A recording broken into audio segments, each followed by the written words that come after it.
we're sitting in a rather beautiful Land Rover Discovery.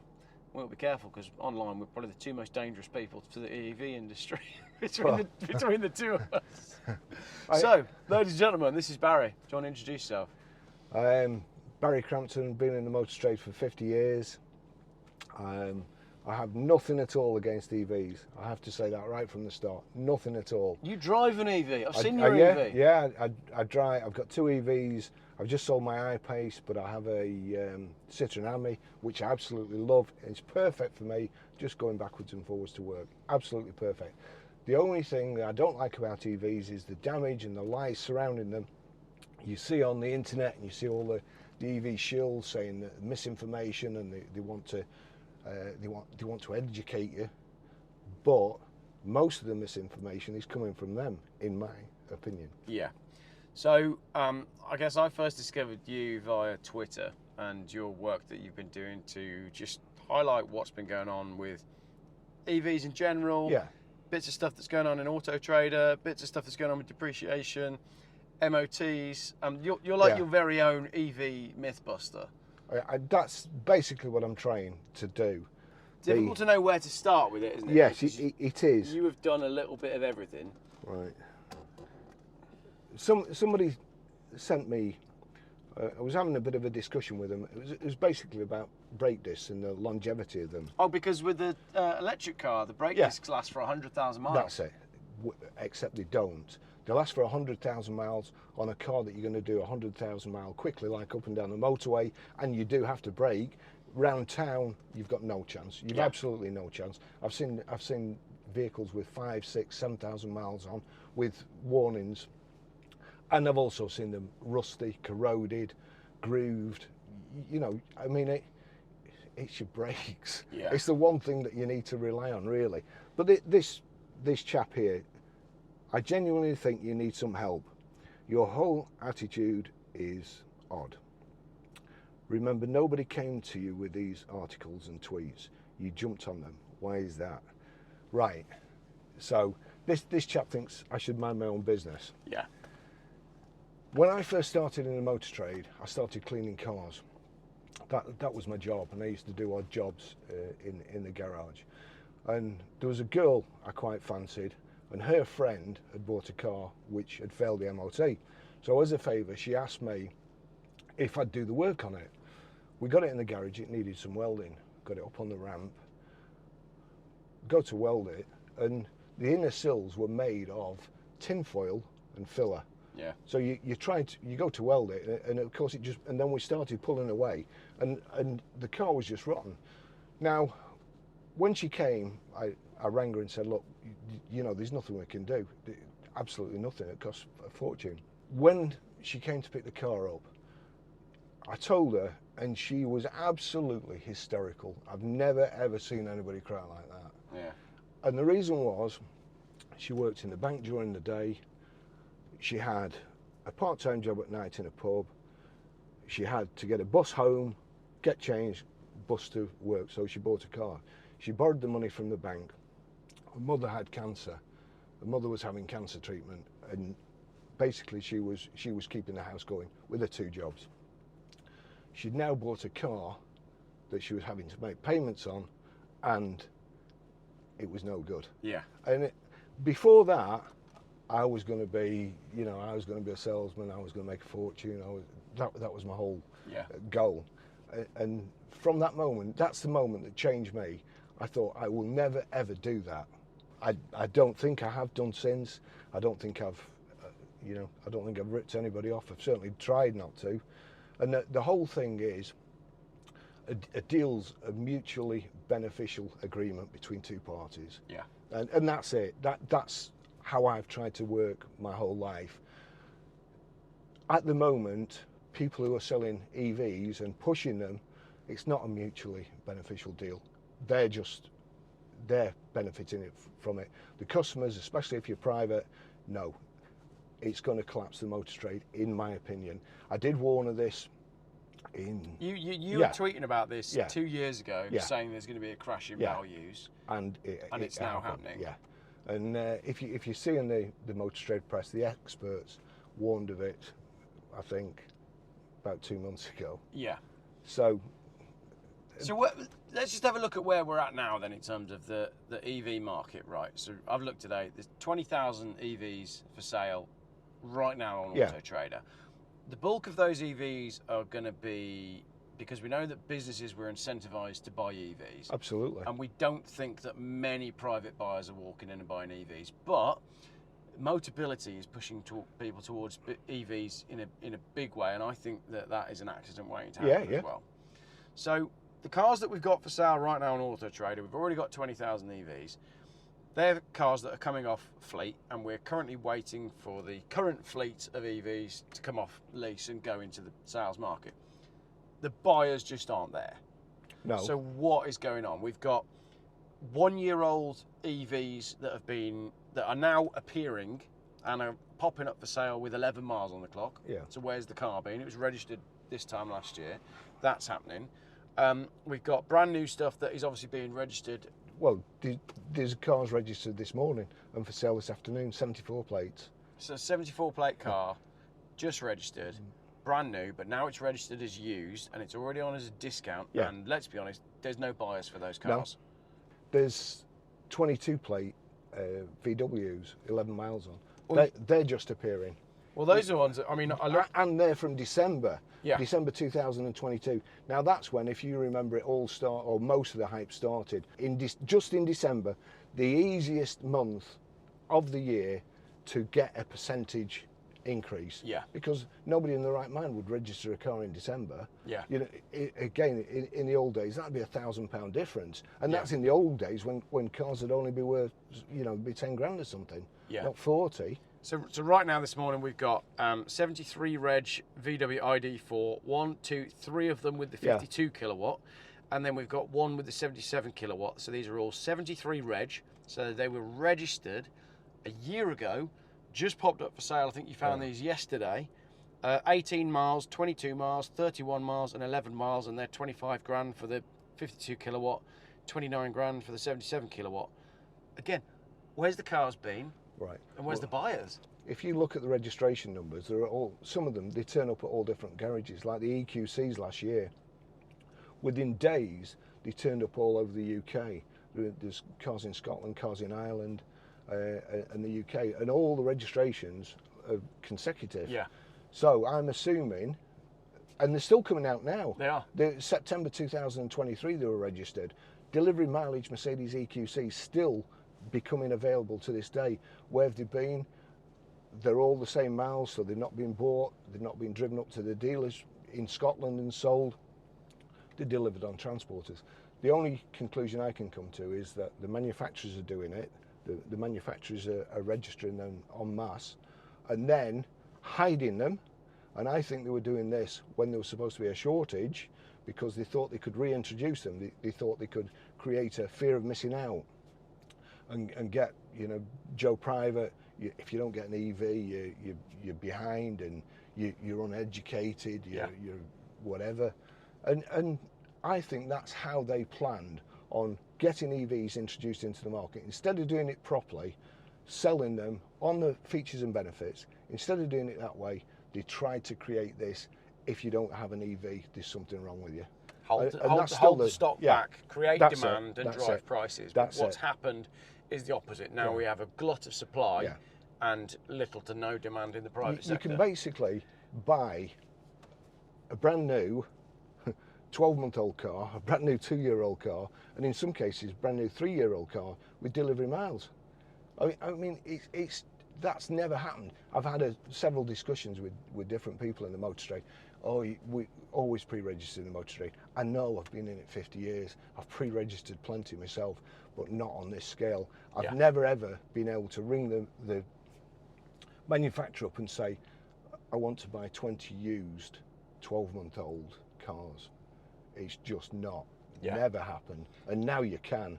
And if you're big enough, say like perhaps Arnold Clark, and I have to be careful naming names, because you know these days. I completely agree. But we're not talking about anything that you can't find yourself on AutoTrader. Absolutely.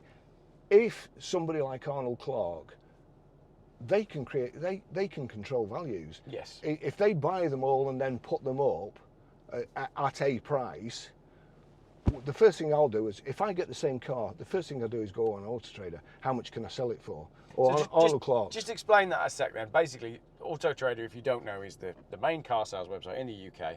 And if let's say we came up with our very own car, it would be, the Geoff and Barrie special. You'd go on AutoTrader and you'd sort by make and you'd click the Geoff and Barrie special. Now, if we had 10 cars at £10,000 each, then AutoTrader would tell us that the average sale price for that car was £10,000. Yeah. Now, if we wanted to drive the market of our cars, what we could do is we could list one car for, say, £200,000, and that would raise the average price, which means from a consumer point of view, when you go on the website, it tells you, there's a dial system that tells you whether that price is good or bad or average or high or low. So that's the way that you can manipulate the market in the back end by the way you price your stock. Sorry. Now, I've asked this question because there's one firm in particular who they advertise demonstrator, not for sale. Yeah.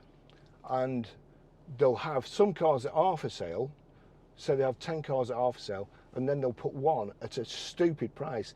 But you don't even have to advertise it because it costs you money to advertise. In AutoTrader, you can have a profile. You can list as many cars as you want on that profile. This is like the back end of the trade side. Yeah. So it's the back end. You can list as many as you want on there, and they seem to be taken into account.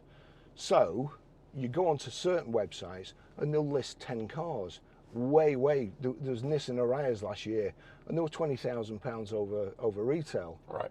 So, but then when you look, they've got one for sale.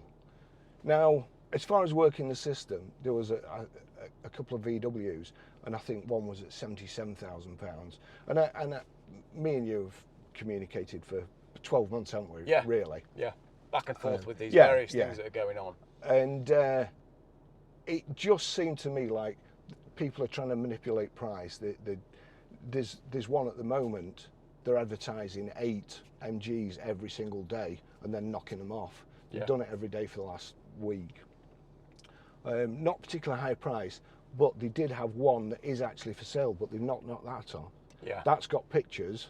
The others, no pictures, just a kind of a placeholder. And every single day they advertise them. Now, let me tell you, advertising, it's not easy. For 8 different cars, you've got to put the reg in, the mileage, the picture and so on, upload it, and then knock it off. Now, if you knock it off, I'm assuming they're reporting it sold. Because if you don't, because there's a little box, advertise or not, all you have to do is just click the tick, but it remains in your profile, and then I can see if it's still there on dealer portal. If it's gone completely, then I'm assuming it's been reported sold. I have asked this question in the past, specifically asked the question. Nobody's ever answered me. So again, it's something I can't say definitely, but I can't see any other reason for people doing it. Yeah. You know, why would you knock it off every day? What's the reason? Why would you knock it off? Yeah. Once you've done the work, I mean, by definition, salespeople are lazy. You do it, leave it on. I mean, some of these adverts, they've been on for 2 years. Yeah. And you go into the description and it says, must be registered by March 2023 or something. And of course, we're at September 2024. They can't even be bothered changing the description. So we've got dealers gaming the pricing system, and then there's the other issue, which is time and time again you're finding it was Mini Coopers going on, petrol 1.6 Mini Coopers that were being listed as electric. Which again makes no sense. But also these electrics being listed as petrols now. Yeah. Came across one of those the other day, and you've got people putting it's a 2024 car, but they change it to 2022. So if you're looking for an oldest, it's a way of manipulating the search. Yeah. So whatever you can do, I mean, sometimes people search from high to low. So if you put it 100 grand, they find yours first. Yeah. A lot more, even more, are not putting the mileage in on second-hand cars.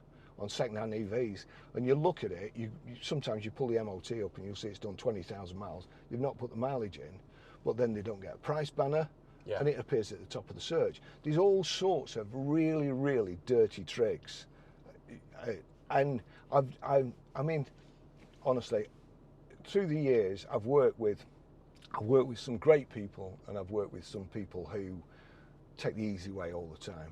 If there's an easy way, they'd rather do it. And the EV sellers, I really, really despair, because they're just bringing the whole industry down. Do you think that there's an element of that this is inevitable because we're in a situation where there's a huge glut of stock and not enough buyers and they've got to do something? Or do we feel like AutoTrader should be doing more to stop this, or are they in on it? What's going on there? We've been putting this conversation off for the last, probably since before Christmas last year. And the reason I've been putting it off is I'm 66. I could retire tomorrow if I wanted. I don't want to. I love the motor trade. Yeah. I have had some fantastic times in the motor trade. I've loved it all the time. We can't manage without AutoTrader. We couldn't manage without AutoTrader. If I was to upset them and they, cut us off, 12 months ago, 2 years ago, then the business would finish. But over the last 2 years, 95% of their adverts are ICE vehicles, diesels, petrols and so on. But all they seem to be doing is promoting electric cars. It's everything. I keep getting emails. You're searching it, electric car, next minute you get an email. They're telling us the webinars. I mean, I've had so many friends at AutoTrader over the years, real good friends that you could ring up, talk to. Our zone manager that we used to have, she was fantastic, help you with anything. But honestly, I just feel that they've lost the way, and I wonder why they've lost the way. That's the thing. Yeah. It's worrying to me, because I feel they've completely lost the way. All these adverts that are coming on, nobody's taking any notice of them. I keep sending them adverts. Why is there a Skoda Enyaq at £80,000 that says not for sale, when clearly it's £30,000 over what it should be anyway, and it's not for sale? So, speaking, so how many cars are on your lot? 30 cars, something like that? About 30 cars at the moment, yeah. So you're not getting any support or help from AutoTrader on issues that you're raising? They used to be. The whole dealer portal, I was involved in that right from the beginning. In fact, I would go as far as to say it was my idea. I contacted them and said, I've got an idea that will make, cars, sales managers' lives easier. Yeah. And we've kind of, they used to send people out, and they used to ring me up and say, what do you think about this? And honestly, I've got a lot of time for them, but I can't see, I don't understand their agenda now. I just really, I can't see why. Why do you not check your adverts? Why when I tell you something? I mean, the Skodas, I contacted them, I rang them up, then somebody rang me and said, what's the problem? And I told them, and he oh yeah, right, okay. And there were several other issues that I brought to light. Yeah, okay, right, well, I'll get back to you. And he didn't get back to me, so I got back to him. And he said, we've rung the dealer and they want it at that price. So I said, right. Okay, why do they want it at that price? I don't know. Right, well, it's not for sale. Why is it on AutoTrader? And that was it. And he said he'd get back to me. In fact, I can show you the messages. I've still got the messages, and never come back to me. And they used to actually answer me, but now obviously I think they've just given up. Yeah. So from a car sales point of view, then, what happens next? We've got all these EVs coming off lease, going into the private market, not finding buyers, going to auction. Someone told me the other day that they went to their local trade auction, and when an EV comes through, there's an audible laugh in the hall, and then it doesn't sell. But what do we do? What do we do with that? If the government are pushing this direction, what's it going to do to the car sales market. The thing that's very, very worrying, we don't know how many are still out there. We don't know how many 22 plates are out there. We don't know how many 23 plates are out there. 73 plates. It's a scary thing. And they say, like, honestly, it's because I can see it. Sooner or later, when these cars come onto the market, if they're going to run out of money, somebody's going to run out of money. Yeah. The dealers, there's lots of dealers reporting profit warnings. And you go into it and you look why, and the difficult trading conditions. What are the difficult trading conditions? Well, the difficult trading conditions are all your money is used up with used EV stock, demonstrators, and the ones that you have to register to hit your targets. If you don't hit your targets, you don't get your bonus. And honestly, garages these days, I started work at, for not very long, at a Ford main dealer. And I'd always been used to making money on pretty much everything.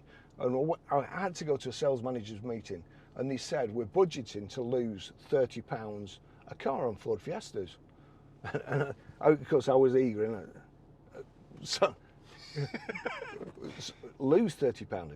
Yeah, lose £30. And I thought, you know, that's insane. Yeah. Lose £30. And of course, you get your back end bonus. They've lost £30 there, but say they get £200 for each registration, so they've made 170. But also at that very same meeting at the end, after I'd just got the job, they said to me, if a used car is here after 90 days, you won't be. That was it. Wow. Right. So now, it was a few weeks ago, I looked at the same group and I looked at their EVs. There's some been there a year. Yeah. You know, so all that's gone out the window. All that, after 90 days, you're off. They wouldn't have any staff. They wouldn't have a sales manager. Every one of them would have gone. Well, this is the bit that I don't get, and I'm trying to do the maths in my head, right? Let's say you've got 10 EVs that have just come off lease, and they go into the second-hand market, and you put them up for sale, and eight of them don't sell, right? Then the next year, another 10 come off lease. You've still got the 8 from the previous year. You've now got 18 EVs, and maybe 2 will sell. Yeah. Then you've got 16 EVs left, and this happens year on year on year. Like something has to break, doesn't it? Right. Because there's too many cars. Or you've got all the shills and the. we know who they are. They know who they are. Everybody knows their names, and they are pushing a narrative. Yes. And pushing an agenda, but you can't force second-hand buyers to buy an EV. That's the problem they're struggling with. At this moment in time, they're saying that new EVs are up, sales are up, new to 12 months old. So if you have a look at them, they register a new EV and then sell it as used. So within a month, or if how I'd work it, if I had a customer on a new EV, I would pre-register it, sell it them as a used, so I've got 2 units straight away. Yeah, you've sold a new one and you've sold a used one. Straight away, so you've got two units, one on each target. That's how I do it. But for every one of those, they're having to pre-register a car and then sell it off, and it's probably up to 40% discount. Yeah. You don't make 40% on a car. You know, they tried to cut it down and down and down, and eventually it was about 10%. Last time I was in the new job, you can't sell a car. You can't make 10% and knock 40% off. It's just it doesn't work. Yeah. But then, when you sell it as a used at 40%, what you've actually done is taken a customer that would have bought a used car, perhaps even a nice car, and you'd have made profit. So you've given a car away. You've, what we call it in trade, burning the customer. Yeah. That's it. That customer's gone, really, out of the market for probably 3 years. Should be out for 3 years. So that's how the 12-month-old ones are going. Now the 3 to 5 year olds, they say 138%. Now you look, and all these surveys, 90%. 90%. At one time, the first survey was 99% of EV owners won't go back to an ICE. 99%. Then it's come down a little bit. Fully charged show, I think it is. 93% their survey. I think it was 8,000 people. You go on any trade website any day and you will see that there's people swapping EVs in 2 weeks. Yeah. You know, I've put some on today, 7 days. Now, Yeah. those 7-day ones, they're salesmen working from home. They can't be anything else. They're not speculators. We did have speculators a couple of years ago. They were buying EVs. All your mates that have been ringing, oh, hey, I've got an EV coming. Do you want to buy this? You can put it on AutoTrader and make a grand. That will have happened. That was a short window though, wasn't it? When It was. I remember this story of someone that had got a VW ID3 when they first came out, and dealer phoned him I think 3 months later and said, we'd like to buy it back. Offered him either book price or just above. He said, no thanks, I'll hold out. Waited 3 months, phoned them back to say, oh, I'd actually quite like to sell this ID3 Absolutely. now. Yeah, we'll give you 20 grand. Yeah. Because it bottomed out. But that's happened with the ID buzzes. I mean, I love them. I really do. I'd We have both one. agree on this. Yeah, I love the ID buzz. Absolutely love it. 2-year waiting list to get one in, yellow and white. Yeah. But now, when there was a 2-year waiting list, they're coming for sale on the market with delivery miles. Yeah. And you've got, again, the same firm, demonstrator not for sale. They've got 7 of these demonstrators not for sale. Well, all right, if you've got a demonstrator not, just advertise one of them. Why are you doing 7? Yeah. Well, but again, they're at a higher price. Yeah. Because again, the ID buzz, if there was a 2-year wait list to get one in two-tone, why aren't all of the used ones being snapped up, and why isn't that driving the price up? But that's not happening. No, but back to these trade sites, as I say, 24 plates. But even worse, when you drill down, I mean, how I found out, there's one of the EV shills who, for some reason, I never took to. I used to watch Top Gear, and I never took to him. I don't like him. The first thing they tell you in car sales is, you know, don't prejudge, don't stereotype. I look at this guy and I think, I wouldn't trust you as far as I could throw you. Yeah. And that's it. And he called a friend of yours, which is when I first started looking. Yeah, started throwing some insults around and nut job and all that. That was it. And when I looked what he'd said, I thought, well, you know, you're misleading people. That's terrible. So what happened? I started looking at MOTs, EV MOTs. You probably think I got too much time on my hands. Well, I have. You know, I wait for customers, or when I'm editing, waiting for a film talk. It's dead easy, you know. So I'm sat there in front of the computer. But also, you're a car guy, Absolutely, and you're interested. I need to know. And that's the thing. We love these cars. So on the trade sites, that's not unusual for an EV with 100,000 miles on to still have the same discs and pads. Yeah. Well, I would say it is. I'd say it's very unusual. His tyres, he'd done 40,000 miles. His last MOT, he had ply cords sticking through.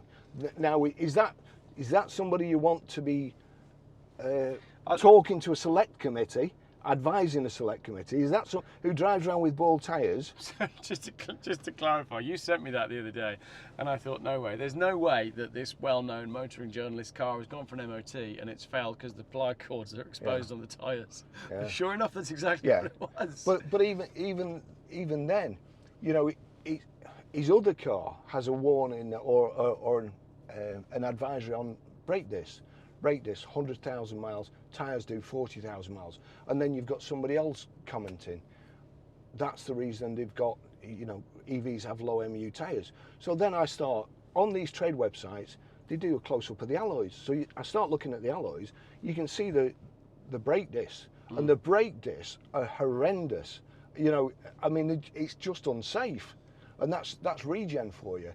And in my mind, I'm no genius, as you probably gathered, but in my mind, regen, you don't use your brakes corrode. When you do need them, they don't work. And I know this for a fact because it happened to me when I got the I-Pace the other week. There's a school crossing just there, miles away from the car in front, school crossing, the lady come across the road, car in front of me started slowing down. First time I'd driven the I-Pace on my way home, put my foot on the brake, and I'm thinking, it's not going to stop. And I switched the regen off, started using the brakes, cleaned the disc up, and it was perfect from then on. But what's the difference between coasting, just taking your foot off the brake, not using any electric, or taking your foot off the brake, car braking, and it harvesting it? I didn't like it in the test You know, when I I drove can't with it. see. Yeah. I would rather pay a little bit more for electricity and be able to stop and not kill somebody or smash my car up than all this, oh, my car's got regen, it doesn't use brake pads. And then I got into another discussion with a mechanic the other week. So he's saying one thing. Well, I know for a fact because I had a business idea. I looked, I saw a tweet from this person, and they said they repair EV batteries. Now that's the main cost in a car. It's a cost where sooner or later it will get to a stage that it's uneconomic to repair. Yeah. If the battery goes, and you throw the rest of the car away for the battery, for the drivetrain. Now, daft as this may sound, we went through this a few years ago when dual mass flywheels came out. Yeah, £2.5 to do a clutch. So a Vectra would get to a certain point, and it wasn't worth repairing. A fantastic car. Yep. It wasn't worth repairing. Yep. So I thought, right, they put this kind of glib tweet, you know, battery, a cell's gone in a new battery, what do you do? Easy, we pop a new one in. I thought, great.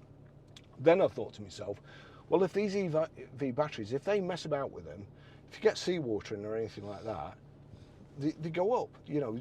So I just sent a simple tweet, how do you test the integrity of the battery? Meaning, and I thought, well, they'll do a smoke test, because there's all sorts of vehicles that have been written off, EVs written off, low mileage on, probably because of the battery integrity, because they can't say for sure whether it's been affected. So I thought, if they test them, they must do a smoke test or whatever. Good business idea. Anyway, I didn't like the way she replied to me, and it got a bit tense. There's a certain attitude that seems to go along with the pro EV people. Yeah. And I don't understand it. It's very cult-like. It's very defensive. Yeah. And they've obviously got all the right answers and are on the right side of history. Yeah. But what they never ever fail to take into consideration is people on a budget, people that can't charge at home, because those people for EV ownership are knackered. Yeah. If you cannot have a charger at your house and your budget is £3,000, you're not having an EV. Yeah. Well, I try to be nice. I don't, to be honest, I don't succeed a whole lot because you follow Barrie on Twitter. It's the same thing. You know, you're old. I am old, but I was young. You're stupid. You're uneducated. You're a FUD. Listen, I'm at the front of technology. I've got everything. I love gadgets. So I have everything. So they couldn't be wrong. You're an EV hater. I'm not an EV hater.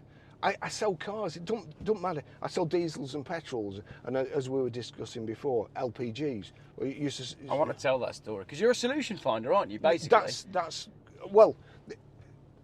If you have a car, when I was a sales manager, I used to say, because everybody comes up with an excuse. We've got to sell this V-Class. We've got to sell this. Or he won't buy it because. Right. Well, let's go through all the he won't buy it because. And what you've got left, he's going to buy that car. Yeah. So that's it. If you get rid of everything, every negative, it's got to work. Honestly, we had a absolute glut of cars that we couldn't get rid of. And there's a thing in the motor trade called create your own shortage. That's what EVs are doing now. I was doing it 20 years ago. And we went from being overstocked, having too many cars, to me having to ring our Zoni up and ask for more cars.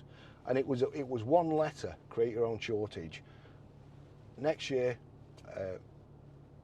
we envisage a big jump in sales, but we've only got a little increase in allocation.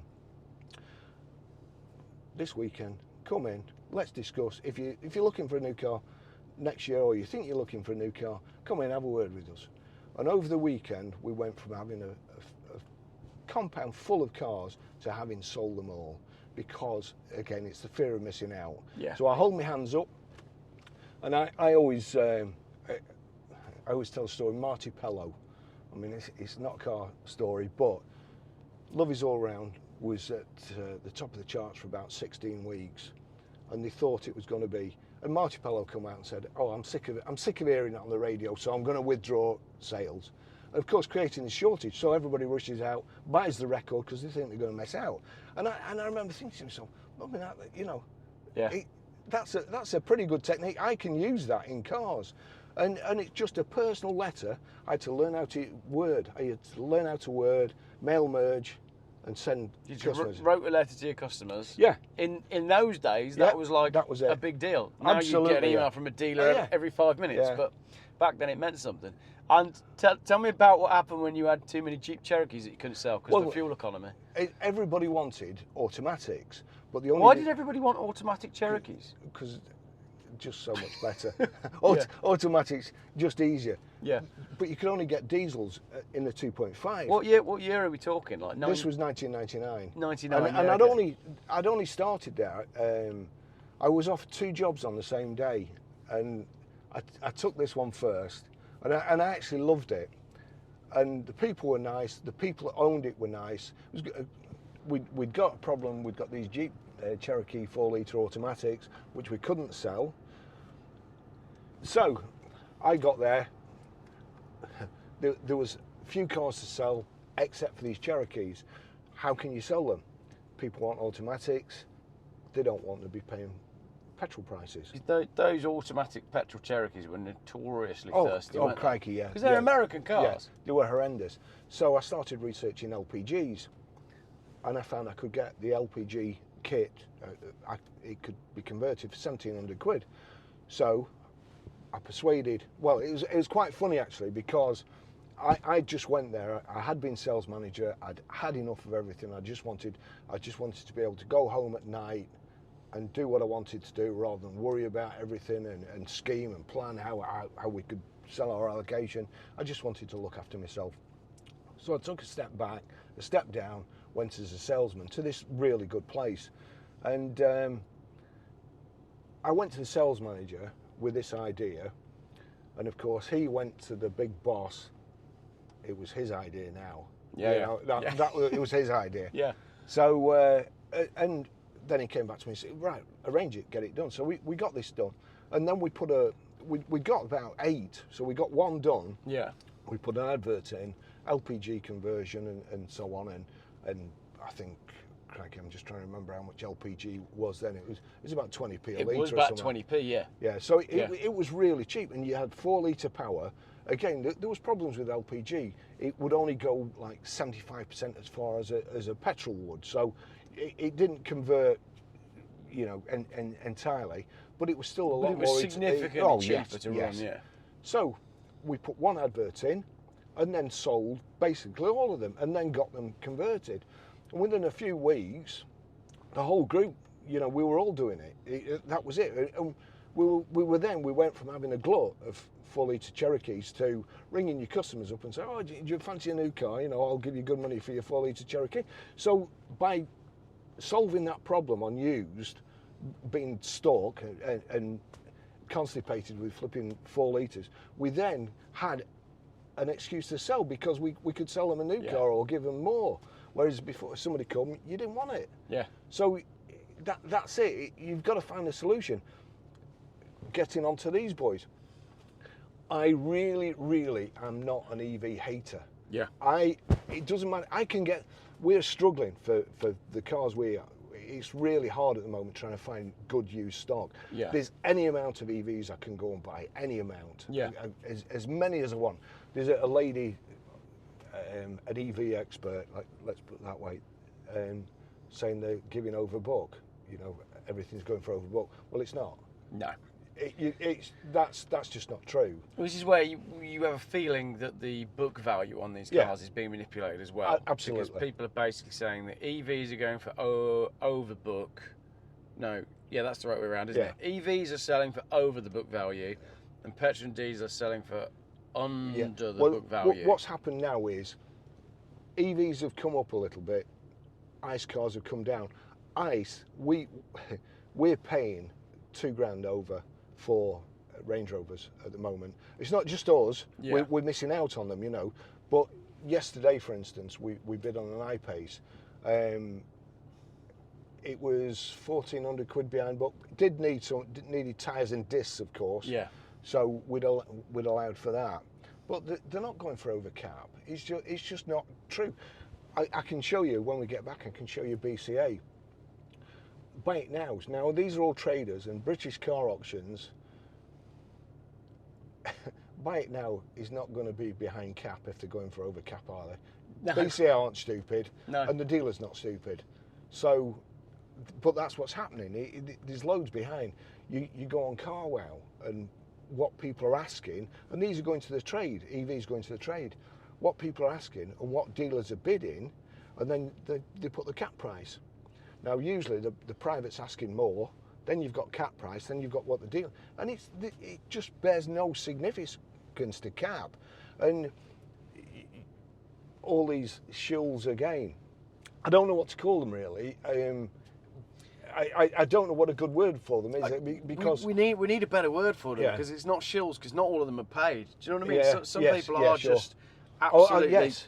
Yeah, there are some cultists, cult members and cult preachers. Some of them are paid. We know some of them are paid. But some of the private people, they're like worshippers. They really are. I've never seen anything like it before. People really tie their identity up with their EV, don't they? It's quite absolutely, odd. yeah. It's quite odd.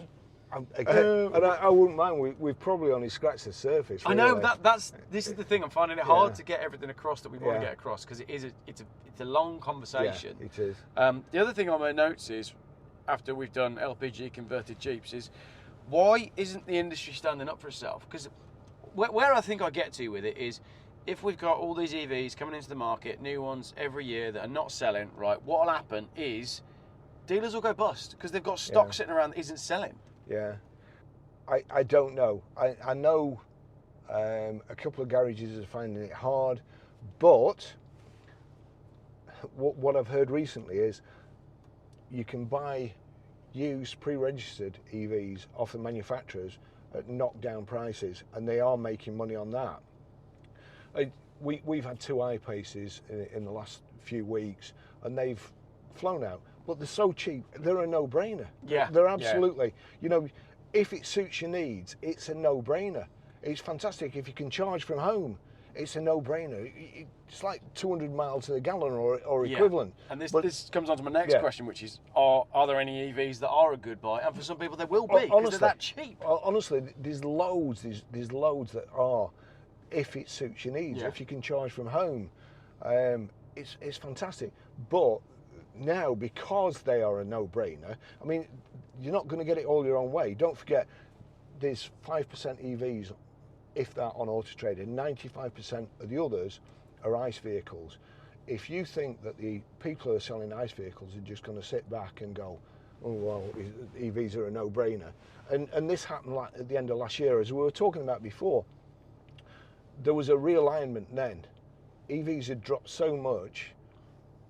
What should have happened, and this, if EVs were to be sold properly, features and benefits to people who wanted them, no buyer's remorse, no lies about 100,000 miles and 40,000 tyres and be cheap to run and so on, unintended consequences, get a free holiday, all that. Yeah. Rubbish. If they were sold properly, then EVs should start to come up. That's what needs to happen, because ICE cars now are too cheap. They were too dear during COVID and so on, but they came down, they were coming down slowly. But what we needed was EVs to come up. What happened was ICE cars came down with a bump. Yeah. So lots of dealers last year, towards the end of the year, lost money quickly. All the profits that they'd banked earlier on, they lost money. Unless something's done about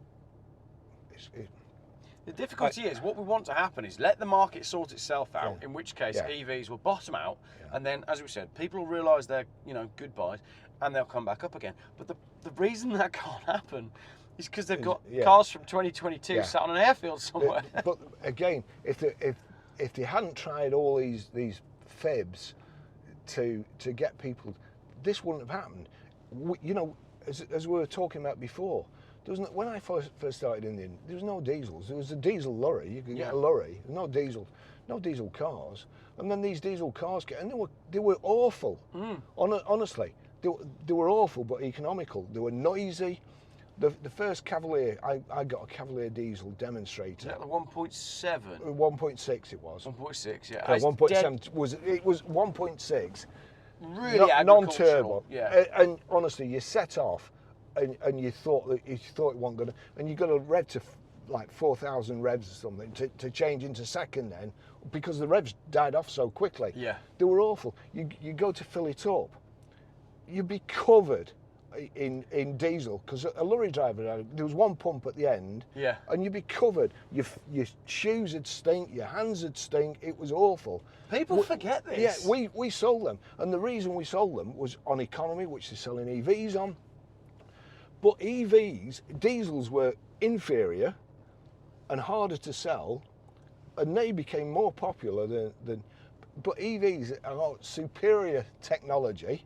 Yeah. I don't particularly like the noise or the way they drive, but they are superior and they do the job. You see my Citroen Ami, that's perfect for me.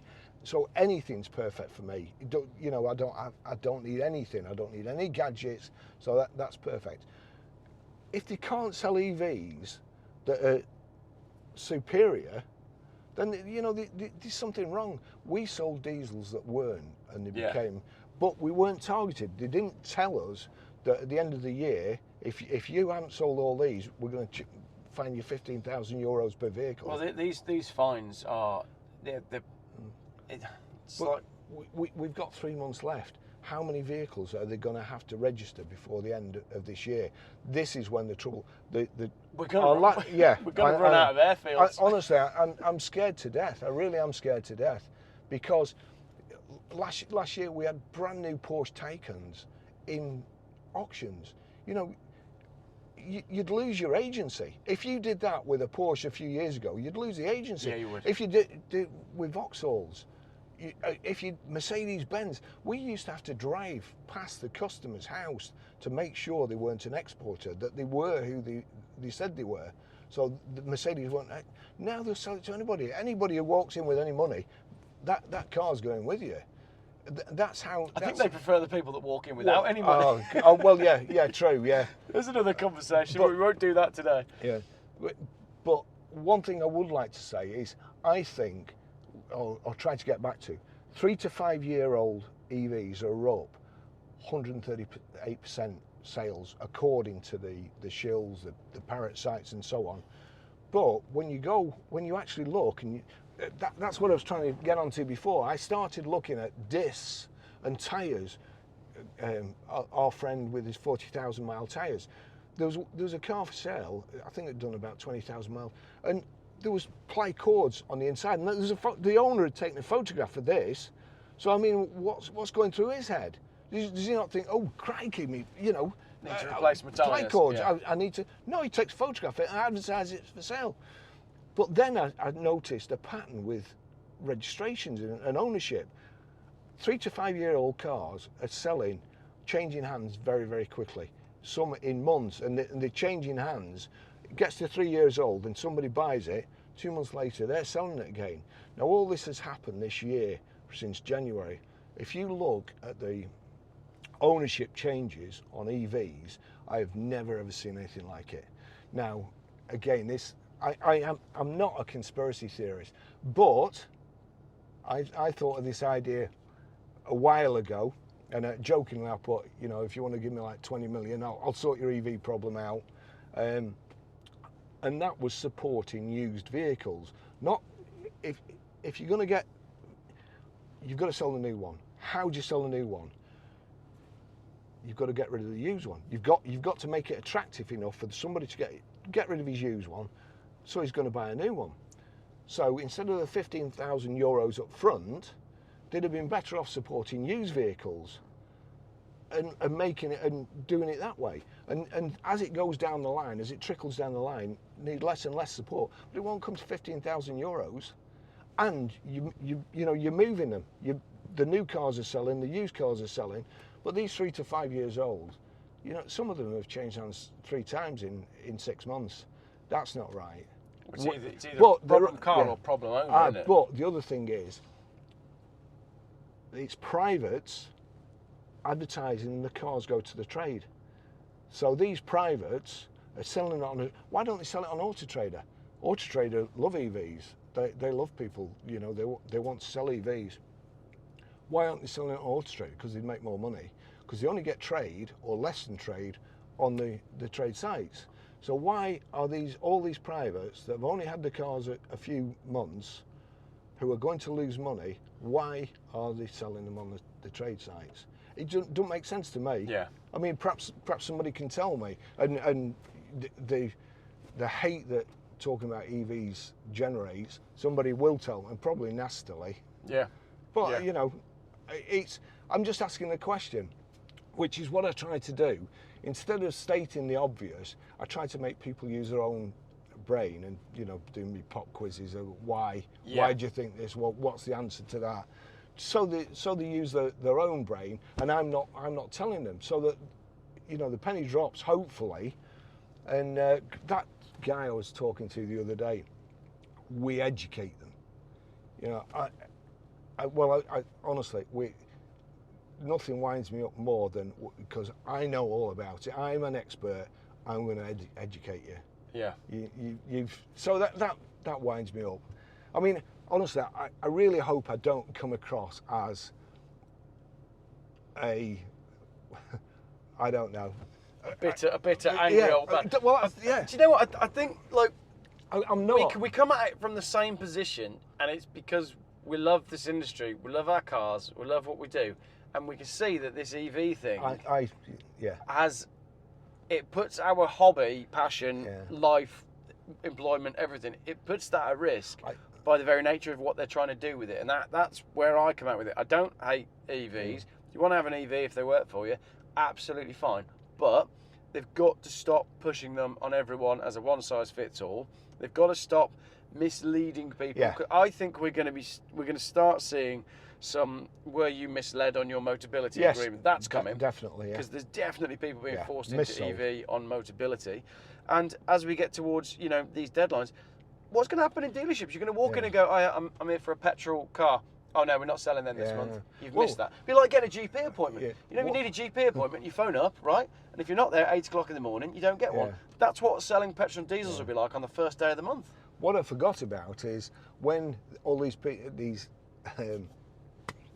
whatever they are, these EV enthusiasts. Yes. Yeah. But who have websites and things. Yeah. Oh yeah. So when they're telling us that 12 months ago, don't be afraid of EVs, they wouldn't take any in.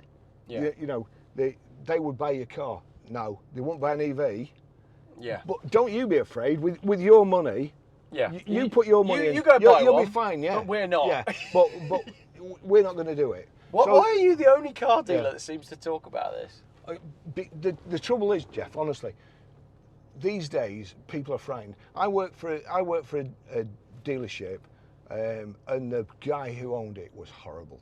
Yeah. He was absolutely horrible, and he came one day to visit the dealership, and he said, "Everything all right?"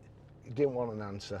"Everything all right with you?" And one of the guys said, "Well, actually, Mister, this," and he said to the general manager, "Get him clear his desk out. I want him gone by the end of the day." Wow. So that's it. Everybody's frightened to death.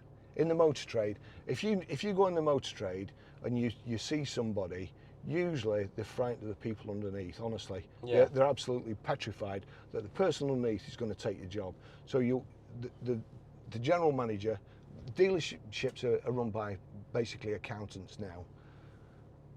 Everybody's scared to death. They've got a target. If they don't do the target, you know, if they've got family or anything, if they don't do the target, they're out. It's and all this business about employment laws, honestly, in the motor trade, they'll just make something up. Yeah. To fire you, they'll make it up. And there was some chap on Car Dealer a few months ago, and I read it and I laughed. In fact, I put something afterwards because I checked. He was one of the things they fired him for. That's right. 3 down, 1 to go. 2 down, 1 to go. One of the things they fired him for was having a funny colour car in stock, taking it in. And I looked in, they got about 6, 7 dealerships, and I looked in the others, and they got the same colour. They all had them. Yeah. And he'd had it in stock too long. And of course, you go on AutoTrader with a certain app, you can see how cars, and if I'd been his solicitor, I'd have told them a new one, honestly. Yeah. And so they just made up, his face didn't fit, and they fired him. And that's, so everybody's frightened. They've got to do what they've got to do. Yeah. And I feel sorry for them. Everybody's frightened to death. And the other thing, I mean, oh, crikey, honestly, I went to a Mercedes meeting years ago, and we were all in this big auditorium. Mercedes had done this promotion, and we were ringing. It was prospecting. We had to ring the customers up at night, trying to sell new cars, and you'd ring up, and they'd done it at the motor show. It was a free gift or something.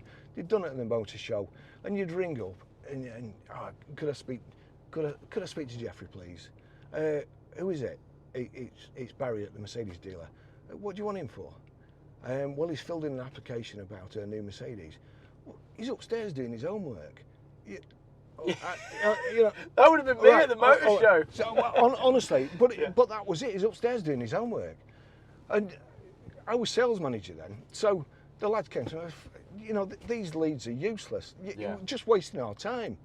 So I took them home, and I started ringing from home at night because I hadn't got any time during the day, and they were right. So we go to this meeting at Mercedes, and the guy who was speaking, Oliver, somebody, he's on Twitter now, and he came on. I've never seen anybody such a bad actor. You know, he came on and he was like, you know, we go to the trouble of giving you these prospects, and then when we do an audit, we find out that 80% of people haven't been contacted. Yeah. And he's like this, and he went, why? And I couldn't help myself. I said, because they're shit. and honestly, everybody then, I was sat next to my boss, and my boss went, be quiet. And everybody's like turning around and laughing. And somebody said behind me, said, what did he say? And I said, blessed are the cheesemakers. And that was, obviously, that's Life of Brian. What was that? I don't know. I was too busy talking to Big Nose. I think it was blessed are the cheesemakers. What's so special about the cheesemakers? Well, obviously, it's not meant to be taken literally. It refers to any manufacturers of dairy products. But that's it. They're absolute. The leads were just dreadful. Absolutely dreadful. That's the motor trade. So, and I think everybody's frightened to death. Everybody's frightened. Everybody's just trying to do their job. And do you think there's an element of, from the motor trade's point of view, they've seen diesel and they didn't like it, and then it worked out, and then there was AdBlue and they didn't like it, and then they worked it out, and then hybrid. AdBlue's not worked out. Well, that's a whole other conversation. Yeah. But do you think they just got their head down thinking it'll work out? Honestly, if they went back to basics, whatever happens, me and John, it was quiet a couple of weeks ago. You go back to basics. You make sure all your photographs are done, your descriptions are done, and and test drives, and the car on the lot bums on seats, and the car on the lot is a good one. Yeah, these demonstrators. You see demonstrator for sale, 10 mile. Well, it's not a demonstrator, is it? And you see very few demonstrators. As I was saying to you before, cars used to come in for service. We needed to sell diesels. You'd lend them a diesel car. Take that, Mister. Yeah. Take that, Geoff. You know. See what you think of it. And then they come back and think, yeah, you know what, it's not bad. But it's got to be their idea. It's not, I've come in to get a petrol. Oh, I'll just show you this EV. Yeah. You know, I want a diesel. I've got the perfect car for you. Oh, hang on, that's an EV. Yeah. But, you know, 12 months ago, the dealers were trying to sell new EVs, but they wouldn't take your EV in. Yeah. There's a local firm, and I'm good friends with the sales manager. They just used to say, God, till we buy any car, we can't take it in. Yeah. So. Lots more to come on the EV thing. You know, if that's the state where, how can you expect to sell a new one when you're not going to take the old one in? Yeah. Seems like we've got a few more videos to make about Well, I mean, I run off. I know I do. I love this job, and the problem is I don't want to retire. I'm 66. I don't want to retire. I come in every day. Me and John have a laugh. We have a laugh on. I mean, I have a laugh on Twitter. You're good fun on Twitter. I've enjoyed following you for the last year or so. Yeah, definitely. Yeah, I don't want to retire, but it's going to get to a stage where, at the end of this year, if things don't change very, very quickly, there will be some catastrophic losses in the motor trade. Yeah. And then I will have to retire. So we'll see what happens. Last bit then. This car. Yes. Discovery 4? Yeah. 3? Discovery 4. Triple sunroof, beige interior, silver outside, nice wood trim. I love it. 16 grand you got this on for. Thanks to EVs, this car would have been 36 last year. Would it? Yeah. Wow. But as I was saying before, if you can get a 69 plate I-Pace for 20 grand we just sold that for, with 36,000 miles on, then you've got to make your car not a no-brainer. Yeah. You've got to make it more attractive, and hence the pricing. Yeah. So. I love it. But yeah, it's fantastic. Honestly, do we get problems with Range Rovers, Land Rovers? Yeah, we do. Do we get as many problems as we do with BMWs? No. Do we get as many problems as we do with Audis? Audis, virtually everyone that comes in. Honestly, there'll be something wrong with it. Yeah. There'll be something. And I like Audis, BMWs. Crikey, the amount that the body control unit's gone on it, or we won't do 1 Series, the timing chains. Yeah. There's all those sorts of things. Land Rovers usually door locks. They're terrible for door locks. Honestly, virtually every one. First thing you check is the door lock. Cameras, the reversing cameras or the 360 cameras, they're terrible. And they're about 400 quid. Yeah. The waste of time. Nobody uses them. They buy them off you. And you check them, there's a camera missing, I want a new one. Never use them. Yeah. And the suspension, the air suspension, occasionally the pump goes, but it's not the pump that goes, it blocks up, there's a little filter on the end. If you just want to do something stupid, a quick repair, you can just drill a hole through the filter, an 8th hole. But 28 quid, you don't need the whole pump. People charge you for a whole pump. I've done a video on that. You just take the end off, and and it's right. We've had one catastrophic. Easy for me to say. We've had one catastrophic engine failure. Yeah. And then when we did a deep dive into it, first of all, he phoned me up on Friday night and said my coolant lights come on. Because Friday night, wants to get home, worker, carried on, fried the engine. Said he didn't, but these days with your diagnostic machine, you can see when the light came on. Yeah. With the first, so when you go and check it, so it wasn't that. There are problems, and I believe the problem are on the crankshaft, the soft metal bearings. On most of the bearings, there's a little tag which goes into a slot and stops the bearings turning around because there's a hole for the oil way, and for reasons best known unto themselves, there's no little tag on these. They're just so. Consequently, if the bearing turns round enough, then it blocks the oil way, and then if it's the front, the crank's turning at a different speed or dragging, and it snaps the crankshaft. Touch wood, we've had nothing like that. We've had nothing major, really. We've had a few niggling things. We've had a few air pumps. We've had a few airbags, but honestly, that kind of X6s, you buy them. There's a little light flickering on the dashboard, and it's a brake warning light. You think, oh, it's pads. Well, it's not. There's an ECU in the handbrake cable at the back, and it's outside in the elements. 1,100 quid. We've replaced 3 of those at 1,100 quid. Really? The sunroofs on X5s. Oh, I know that they're terrible. the bit that goes is 10p. Yeah. And you can, in America, you can actually buy a kit to replace it. So for the little bit that breaks, and it always breaks when it's open. Oh, 100%. It's a new cassette, new sunroof cassette, 1,100 quid. You've got to drop the headline in. If you've ever seen a headline in after mechanics have dropped it. Oh yeah. Yeah. Because they're always this colour. Yeah, absolutely. Yeah. So, and the amount that, I mean, we stopped buying them, to be honest. We stopped buying them to sell. And then you've got the alloy wheels on X5s. They've all been welded. Yeah. Alloy wheels on Q7s, especially the 5-spoke. Yeah. You get in, it's like driving on threepenny bits. Yeah. With the roads these days, you know, it's just stupid ideas. Stupid ideas. Yeah. I don't know. Things have been invented that didn't need inventing. Yeah. That's what I've been saying on my YouTube channel for 3 honestly. years. We didn't need it. Yeah. it just. We're going backwards. We're going backwards in the motor trade, making it harder for everybody. Yeah.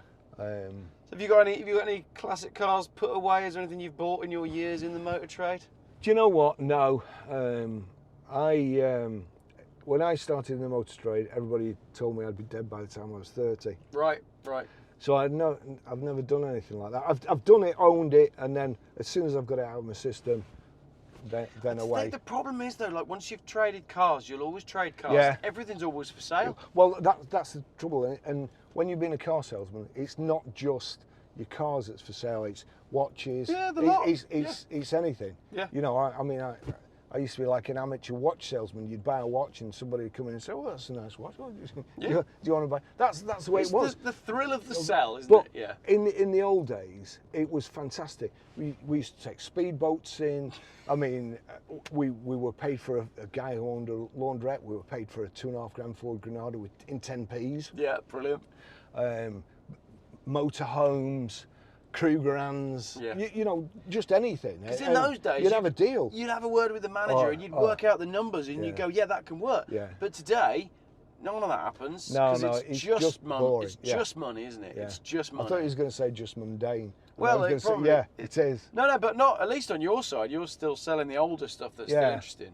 But I mean, imagine sitting in a Ford dealership right now. You can't sell the Fiesta. The Focus is gone. There's no Mondeo. No. Which size EV do you want? The 5-door, the 5-door, or the 5-door? I know.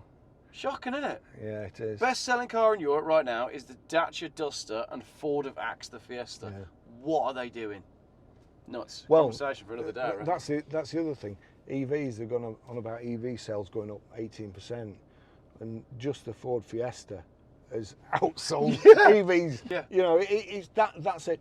Whenever you see something in the motor trade in percentages, they don't want you to know the truth. That's it. I think the Ford Fiesta one for me is a big one because the Ford Fiesta has been the best-selling car for all of my life. Yeah. Best-selling car in the country. Or black cars have outsold EVs. Yeah, totally. You know. Yeah. But EVs sales 18%.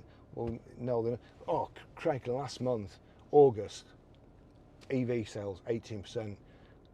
You've seen how many Fiats that were registered on the last day, or Abarths that were registered on the last day of August, and that's just Abarths. Yeah. All the rest haven't come out yet. Yeah, and the other side of that is on EV sales. They were saying, I did the numbers for August, and they were saying petrol and diesel sales are down, and you do the numbers, and they are. They were down by, I think it was 5,000. So then you go, oh, well, EV must be up by 5,000 then, and EV wasn't. EV's up by 2,000. So 3,000 customers have gone and bought hybrids, which nobody talks about. But the other thing is, if there was 100% before in the motor trade, it's now 110% because those are just floaters. They're not being sold. Yeah, that's right. You know, they're just there. Yeah. So they're not new cars. They're effectively selling used new EVs. But mortgaging the motor trade's future. That's right. So if you have a large storage yard somewhere, then get in touch with us because we've some manufacturers that need to store some EVs for at least a year. Absolutely, airfields. Yeah. And you just see them, but you'll see them coming out, and they all seem they don't even do it cleverly. You know, they could just mix them up. But when they get dropped on in big batches, don't they? And then they're all advertised on AutoTrader. Yeah. And they all come up and they're all over the place, and all the registration numbers are consecutive. And there's one up in Scotland, one in Ireland, one in Dorset, you know, and they're all the same. So there is a way. I'd say the only people that are making money out of EVs are AutoTrader and the people who make these green cloths, because everything you see on EVs. It's not actual car. It's something with a green cloth Stock over. image with a green cloth on it. Yeah. But the good thing with Dealer Portal is there is a way of finding out the registration, which is what I've done with those MGs. Yeah. And those MGs that have been advertised every day and sold supposedly, they're the same registration numbers. Because you saw that tweet. I predict tomorrow these cars will be advertised, and sure enough they were. Yeah. And that's it. Brilliant. Well, we'll keep an eye on it. You can follow Barrie on Twitter and on YouTube. And if you want to buy a lovely Land Rover, then get in touch with Barrie. I'll put the link in the description. ggcars.co.uk. There you go. Check it out. Thank you very much. Brilliant. I'm sorry if I've ranted. No, I think it was good. I think the problem is people are going to watch this video and they'll watch all the way to the end, and then they'll have wanted more. Because we'll have to do that again, because I bet you got some stories from selling cars back in the day. Goodness me. But let's not start now, because we'll keep going again. Thank you, everybody. Bye-bye.